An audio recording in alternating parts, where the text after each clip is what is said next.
دریا کرم کا ایسا بہائیں گے مصطفیٰ، کیا دبے جس پہ حمایت کا ہو پنجہ تیرا، زندہ باد۔ بلکہ یوں کہتا ہوں میں،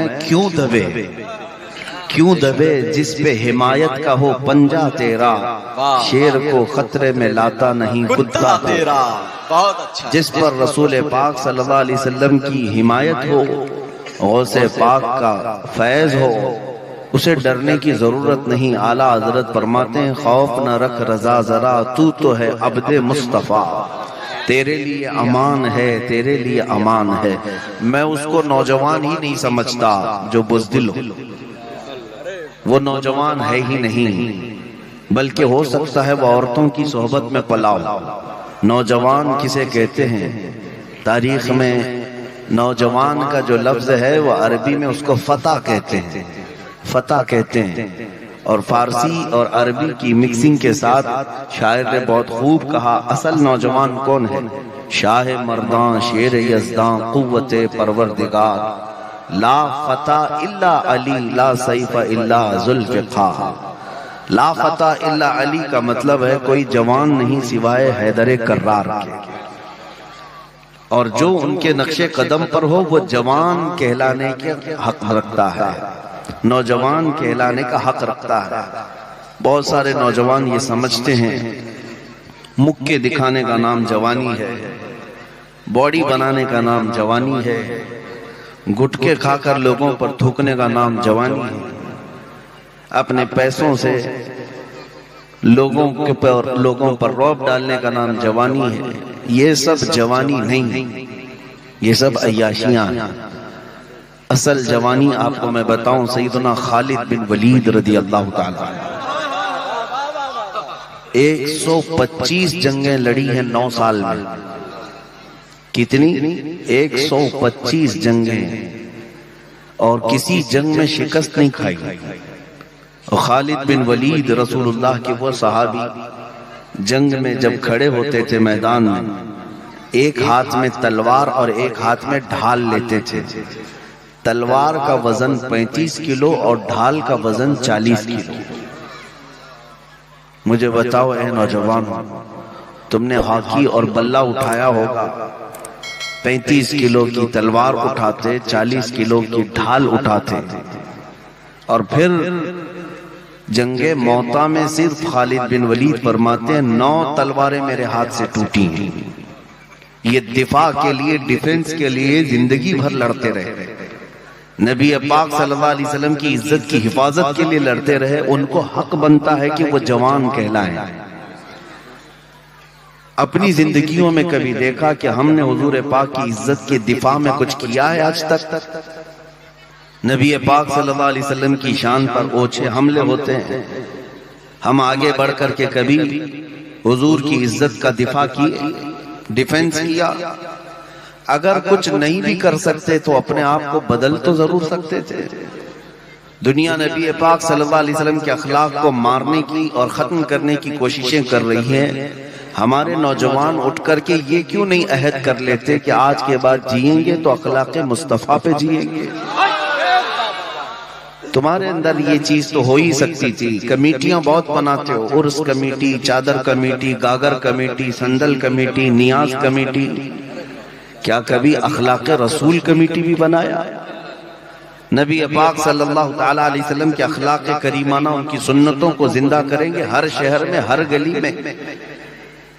اور آج ان ظالم کفار و مشرکین کو جواب دینے کا سب سے بہترین کام تم کر سکتے ہو نوجوانوں، تم کر سکتے ہو۔ ہم اسٹیجوں سے بول رہے ہیں، ہمارے پاس ممبر ہے، ہم بول رہے ہیں، تمہارے پاس اسٹیج نہیں، ممبر نہیں، تم کیسے جواب دو؟ تم کیسے جواب دو؟ تمہارے جواب دینے کا طریقہ یہ ہے کہ یہ خبیث ظالم نبی پاک صلی اللہ علیہ وسلم کے نام سے چڑھتے ہیں، اخلاق سے چڑھتے ہیں، تم ہر گلی کوچے میں اسی طرح بن سور کر کے نکلو کہ تمہاری داڑھی بھی نظر آئے، تمہاری ٹوپی بھی نظر آئے۔ اگر کوئی چڑھتا ہے تو چڑھے، جلتا ہے تو جلے، اور اسی میں وہ مرے، لیکن تم اس بات پر فخر کیوں نہیں کرتے تمہیں شرم آتی ہے داڑھی رکھنے میں؟ حضور کی سنت ہے، نبی پاک صلی اللہ علیہ وسلم کے اخلاق ہے۔ شرم آتی ہے کہ داڑھی کیسے رکھوں، لوگ کیا بولیں گے، لوگ کیا بولیں گے؟ ارے ان کو ہم نے دیکھا ہے چوٹی رکھنے میں شرم نہیں آتی، تمہیں داڑھی رکھنے میں کیوں شرم آتی؟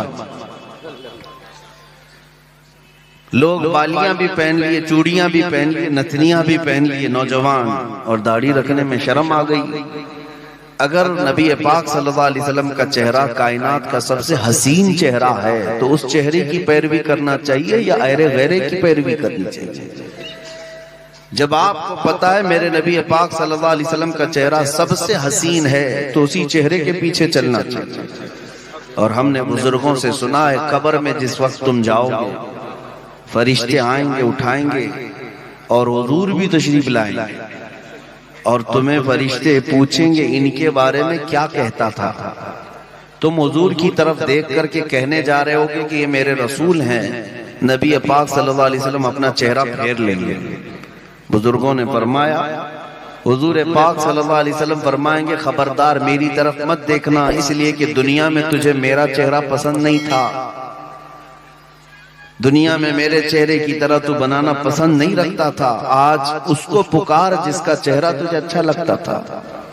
مجھے بتاؤ اے نوجوانوں، قبر میں اگر مصطفیٰ کریم صلی اللہ علیہ وسلم ہم سے منہ پھیر لیں تو کس کو دہائی کے لیے پکارو، کس کی فریاد، کون مدد کے لیے آئے؟ اسی لیے اعلیٰ حضرت نے فرمایا آج لے ان کی پناہ، آج مدد مانگ ان سے، کل نہ مانیں گے قیامت میں اگر مان گیا۔ زندگیاں بہت بیت گئی ہیں جوانوں، ان قریب موت کی دستک آنے والی ہے، ان قریب ہمارے گھروں پر ملک الموت کا نزول ہوگا، اور تمہیں پتہ بھی نہیں ہوگا کہ کبھی توبہ کی مہلت ملے گی بھی کہ نہیں ملے گی، اپنے رسول کو راضی کر کے جائیں گے یا نہیں جائیں گے۔ مجھے ایک بات یاد آتی ہے، میں ایک جلسے میں حاضر تھا، قیام گاہ پر بیٹھا تھا، ایک نوجوان ملنے کے لیے آیا، سارے ملنے آتے ہیں، وہ بند سنور کر کے آیا تھا، اچھی خوشبو لگایا تھا، سرما تھا، نئے کپڑے تھے، مصافحہ کیا۔ میں نے پوچھا کہ بیٹا کیا ہمیشہ اسی کپڑے پہن کے رہتے ہو؟ تو اس نے کہا نہیں حضرت، آج آپ سے ملنے کے لیے میں یہ سب پہن کر کے آیا، نہا دھو کر، سرما لگا کر، عطر لگا کر آیا آپ سے ملنے کے لیے۔